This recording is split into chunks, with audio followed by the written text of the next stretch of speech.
Assalamualaikum warahmatullahi wabarakatuh. Om Swastiastu, salam budaya. Kembali lagi bersama kami, channel yang menyajikan konten misteri, cerita rakyat, mitos dan legenda. Tak luput juga ilmu pengetahuan tentang sains dan sebagainya, kawan. Oke, sahabat Alba TV, pada kesempatan hari ini saya akan berbagi cerita tentang sebuah kisah nyata yang pernah saya alami dari sumber yang terpercaya, karena beliau langsung yang cerita pada saya ya kawan ya. Jadi saya tuh punya kawan atau sahabat perempuan. Beliau tinggal di daerah Lampung ya, tepatnya di daerah Gunung Sugi sana. Jadi dia tuh pernah cerita kepada saya tentang sosok makhluk tak kasat mata yang selalu mengikuti dia kemanapun dia berangkat dan pergi, bahkan ingin memiliki kehidupannya. Oke, singkat cerita begini sahabat. Pada malam hari itu dia bercerita kepada saya, dia tuh selalu ada yang mengikuti dan ada yang mengintai kehidupannya pada masa-masa malam hari. Jadi terjadi keresahan, terjadi kegelisahan pada saat dia mau tertidur. Setiap kali dia mau tertidur, dia tuh selalu merasa ada yang mengganggu, ada yang mendekati, ada yang berbisik di telinganya, bahkan sampai meraba rambut dan wajahnya. Oke, mungkin secara nalar logika itu tak masuk akal ya. Bisa dikategorikan mungkin dia punya penyakit mental dan sebagainya. Tapi ya memang itu nyata, karena beliau adalah orang yang waras, orang yang sehat. Tapi itu terjadi di luar nalar logika akal manusia. Setelah beberapa lama kejadian-kejadian yang janggal dia alami, akhirnya dia pun bertanya kepada salah satu sahabat saya juga di sana yang mengerti tentang dunia spiritual. Dia bertanya kepada kawan saya, kebetulan kawan saya itu namanya itu si Riki ya, namanya Kak Riki, dia tinggal di Lampung. Nah, aku bilang, coba kamu datengin aja Riki sahabat, itu kan, karena dia juga memahami tentang dunia spiritual. Coba kamu tanyakan apa yang terjadi sama kamu, kenapa kamu tuh setiap tidur selalu merasa diganggu, gelisah ini itu dan sebagainya. Coba kamu tanyalah. Akhirnya dia tanya sama Kak Riki, bertemulah mereka. Aku tuh setiap malam, dia bilang, merasa terganggu, merasa ada yang mengganjal di hati. Dan setiap kali saya menjalankan hubungan asmara intinya keluh kesahnya ke situ larinya. Setiap saya menjalankan hubungan asmara, saya tuh selalu gagal. Pokoknya ada aja yang menyebabkan saya tuh sampai berpisah dengan pasangan saya. Terkadang sayangnya sayang, lakinya sayang, kita mau menuju kepada pernikahan, tiba-tiba bubar dengan sendirinya. Kadang-kadang sayanya suka, laki-lakinya suka, tiba-tiba ya udah putus begitu saja. Aneh, ya tidak pernah sampai terjadi pernikahan. Padahal umur saya tuh sudah mencapai masa ideal lah untuk sebuah pernikahan, menjalankan rumah tangga. Dan saya tuh sangat sedih. Kenapa? Saya tuh tidak bisa berumah tangga karena selalu terjadi kegagalan tersebut. Ya setelah diselusuri ternyata itulah yang dia alami, itu ternyata ada sangkut pautnya. Jadi ada sosok makhluk halus tak kasat mata yang bertubuh tinggi besar, berbulu, matanya nyala merah sampai taringnya pun besar sekali. Itu dari pandangan spiritual, itu sosok Genderuwo ternyata yang mendampingi dia. Dan ternyata sosok Genderuwo ini ingin memiliki jiwa dan batinnya kawan kita ini. Disitulah yang menyebabkan terjadinya kegagalan dalam hubungan asmara setiap menuju pernikahan, karena si sosok Genderuwo ini tidak terima kalau orang yang dikasihinya ini tuh punya pasangan lain atau nikah sama orang lain, itu nggak bisa. Tapi ya perlu kita ketahui, makhluk halus bukanlah bagian daripada atau katakanlah tidak ada hak gitu kan kepada kehidupan kita sebagai manusia. Karena Allah Subhanahu wa Ta'ala sudah menciptakan makhluk itu berpasang-pasangan, manusia ya dengan manusia, jin ya dengan jin, binatang ya dengan binatang. Tidak bisa jin dengan manusia dengan binatang dan sebagainya. Walaupun memang ada beberapa kisah manusia nikah dengan jin, tapi itu digarisbawahi. Yang kita ceritakan di sini adalah tentang pernikahan Genderuwo dengan manusia. Sedangkan di sisi positifnya ini, si mbaknya ini kan merasa sangat terganggu dengan sosok kehadiran si genderuwo ini. Nah, kapan sih dia merasakan adanya kedekatan dengan si genderuwo ini? Jadi beliau tuh merasakan sejak dia tuh duduk di bangku kelas 3 SMP sampai sekarang dia sudah kerja dan bahkan memang sudah ideal masa-masa pernikahan, masih beliau tuh diganggu sampai sekarang. Dan gue bilang, ya udahlah mbak, kalau kita cuman cerita di media itu susah kita cari solusinya. Coba deh mbak nanti datang aja ke tempat kita, gitu kan? Kita kan di sini bercerita gamblang, gak ada yang ditutup-tutupi, biar kita nemu solusi. Nah, jadi suatu ketika, suatu hari ya kawan ya, mbak ini datang ke tempat saya.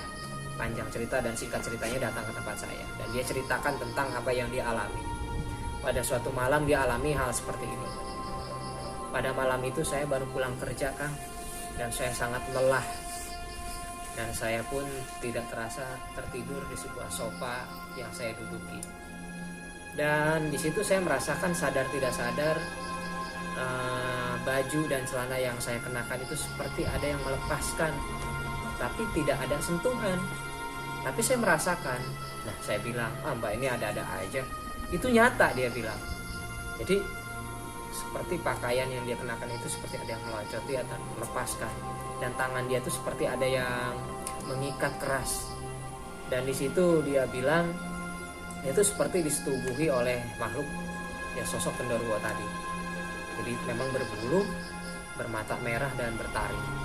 Itu sering sekali dia itu didatangi dengan sosok makhluk seperti itu, dan itu merasa gelisah dan merasa resah bahwa saya itu tidak pernah melakukan salah, gitu kan. Dan saya pun tidak pernah melakukan kesalahan tentang makhluk-makhluk semacam itu, karena saya tidak menyukai makhluk-makhluk seperti itu, dan dunia spiritual pun saya tidak suka. Kenapa kok saya malah istilahnya malah didekati dengan makhluk seperti demikian? Nah, dia bilang. Ya aku bilang, tidak semua orang yang suka atau tidak menyukai dunia spiritual pun pasti ya sangat erat hubungannya dengan makhluk astral, karena makhluk astralnya memang ada di sekitar kita. Mau kita suka dengan dunia spiritual, mau kita tidak suka dengan dunia spiritual, tetap makhluk astral itu memang ada, dan memang tugas mereka itu mengganggu umat manusia, gitu kan? Dan sampai yaumil akhir mereka tuh bersumpah memang adalah tugasnya mengganggu kita. Nah, kembali lagi kepada kita. Sesungguhnya Allah memang sudah menciptakan jodoh itu berpasang-pasangan. Jadi jangan sampai mbak tuh keliru, gitu kan, dengan ada istilah tadi orang bilang dia tuh ingin menguasai diri mbak, ingin mencintai diri mbak. Sosok genderuwo ini tuh itu bisa kita patahkan dengan keyakinan kita kepada Allah Subhanahu wa Ta'ala. Singkat cerita kawan ya, jadi pertemuan saya dengan si mbak ini, gitu kan, akhirnya saya coba mediumisasi sosok yang ada di dalam tubuh si mbak ini. Katakanlah saya ingin berkomunikasi secara langsung, namun saya coba memanggilnya agar mengetahui informasi sedetail-detailnya tentang apa yang si mbak ini alami. Nah, pada malam hari itu si mbak ini kerasukan ya kawan ya. Saat kita lantunkan ayat-ayat suci Al-Quran dan kita minta pertolongan kepada Allah Subhanahu wa Ta'ala tentang permasalahan yang si mbak ini alami, si mbak ini mengalami kerasukan yang lumayan dahsyat. Jadi yang masuknya ini ternyata memang sosok si genderuwo itu. Jadi sosok genderuwo itu masuk dalam tubuh si mbak, dan dia berkata, siapapun yang mengusik dan mendekati orang yang saya sayangi tidak akan pernah bisa memilikinya, karena yang bisa memiliki dia itu hanya saya. Itu kata si sosok genderuwo itu. Terus saya tanya kepada sosok genderuwo itu, kenapa sih kamu tuh kok demen sama si mbak ini? Kok kamu sayang sama si mbak ini? Kan sudah jelas kamu ini adalah makhluk tak kasat mata, dan kamu ini adalah makhluk jin. Nah, kenapa kamu mencintai sosok manusia? Dan dia tuh sangat jelas. Dia tuh berkata seperti ini, kenapa saya senang, kenapa saya suka, karena memang tujuan kami adalah menginginkan keturunan dari manusia, gitu kan. Dan ditambah si mbak ini tuh banyak bengong, banyak melamun, banyak pikiran. Nah itulah di mana kesempatan-kesempatan kami mendekati manusia-manusia yang macam itu, apalagi kaum Hawa. Dan Simba ini dulu pernah melakukan sebuah lelaku. Jadi dia pernah menjalankan lelaku apa ya? Jadi dia itu dulu katanya mencintai seseorang, dan dia pergilah ke orang pintar atau pandai macam mana lah. Dia itu minta agar laki-laki itu katanya biar senang sama dia. Mungkin seperti susuk ya kawan ya, dia pasang gitu kan. Nah ternyata di susuk yang ditanam di dalam tubuhnya Simba ini yaitu adalah sosok si genderuwo tadi gitu kan. Saking lamanya susuk itu berada dalam tubuhnya, nah sehingga menjadikan si hodamnya ini genderuwo malah nyaman dan malah ingin memiliki Simbanya, dan malah merugikan Simbanya ini, jadi tidak bisa menikah dengan siapapun. Jadi setiap rumah tangga selalu gagal dan dipatahkan. Nah saya tanya juga ke genderuwonya, saya minta keluarlah dari dalam tubuh Simba gitu kan, karena memang pada dasarnya kamu itu tidak berhak dan tidak ada hak untuk memiliki Simba, karena Simba ini adalah manusia yang memang harus didampingkan dan disandingkan juga dengan manusia, dan kamu pun jalani kehidupan kamu di alam kamu.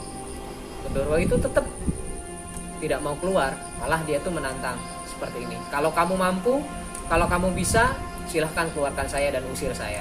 Tapi sebaliknya, kalau kamu tidak mampu dan kamu tidak bisa, saya akan bawa Simba ini. Oke, di situ ada nada pengancaman. Tentu sebagai kita makhluk yang beriman kepada Allah Subhanahu Wa Taala, kita tidak perlu takut ya kawan ya.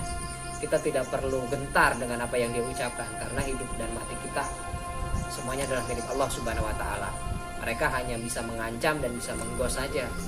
Tapi terkadang kita sebagai manusia lemah keimanan, tergoyahkan, kita tidak mau terjadi hal-hal yang berlebih kepada misalkan klien kita, akhirnya kita mengikuti apa yang dia mau. Dia minta ini, minta itu, kita ikuti. Itu jangan kawan ya.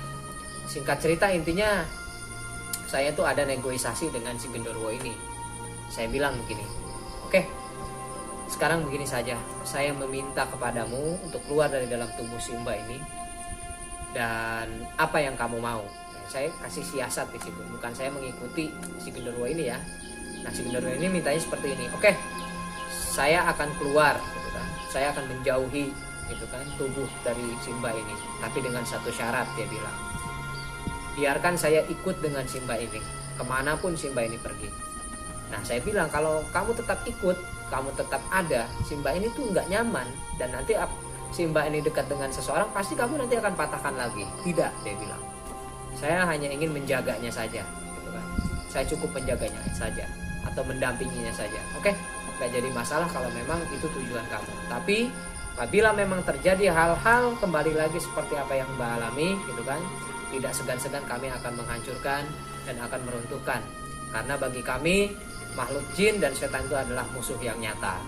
Nah, singkat cerita kawan, si jin ini ceritanya keluar, dan Simba ini pun merasakan ketenangan batiniah. Salah satunya yang saya berikan kepada dia adalah memberikan sebuah amalan-amalan yang harus beliau jalankan di setiap harinya. Yang paling utama yang namanya sholat itu adalah kewajiban kita ya, yang 5 waktu. Di samping kita menjalankan kewajiban kita yang 5 waktu, Mbak, kalau bisa setiap tertidur tuh kita abdas dulu atau berwudu dulu, bersuci dulu lah. Dan kita pun harus menjaga kebersihan lingkungan kita, karena lingkungan itu juga pengaruh banget. Karena memang makhluk-makhluk tak kasat mata atau makhluk itu menyukai tempat-tempat yang lembab dan kotor. Dan apalagi nih kaum Hawa, kalau buang pembalut juga jangan sembarangan gitu kan, karena makhluk-makhluk kayak gitu senang banget bau-bau yang seperti demikian. Jadi sebelum dibuang, maaf saya bukan jorok, tapi saya lebih ingin mendetailkan aja. Jadi dicuci dulu, dibersihkan dulu, sambil kita membaca ayat-ayat Allah, buanglah baru. Jangan istilahnya kita sembrono buang di mana saja. Itu tidak boleh ya kawan ya. Apalagi kaum Hawa itu harus benar-benar resik dan bersih, agar kita dijauhkan dari zolim-zolimnya makhluk-makhluk jin atau setan yang mengganggu kita. Singkat cerita, Simba ini merasakan ketenangan lahiriah dan batiniah karena memang sosok tersebut sudah tidak ada di dalam tubuhnya. Nah, kembali lagi kepada kita, agar kita tidak diganggu dan tidak diusili oleh makhluk-makhluk semacam itu. Pesan saya simpel saja, tetap kita dalam keadaan selalu sadar kepada Allah Subhanahu wa taala, selalu melantunkan ayat-ayat suci Allah, perbanyaklah istighfar, perbanyaklah puji-pujian kepada Allah Subhanahu wa taala atas keagungan dan ciptaannya, dan pintalah sesuatu itu atas keinginanmu dengan dasar ridho Allah Subhanahu wa taala. Entah itu rezeki, entah itu masalah jodoh, entah itu masalah dunia, mintalah kepada Allah Subhanahu wa taala, jangan pernah meminta kepada hal yang lainnya. Oke, mungkin cukup sekian dulu ya cerita kita ya kawan ya. Nanti insya Allah apabila memang narasumber kita ini bersedia gitu kan untuk kita wawancarai secara langsung, mungkin nanti saya akan buat ya kawan ya. Tapi saya nggak janji kalaupun bersedia kan gitu. Oke, kurang dan lebihnya mungkin itu cerita yang bisa saya sampaikan. Wabillahi taufiq wal hidayah. Assalamualaikum warahmatullahi wabarakatuh.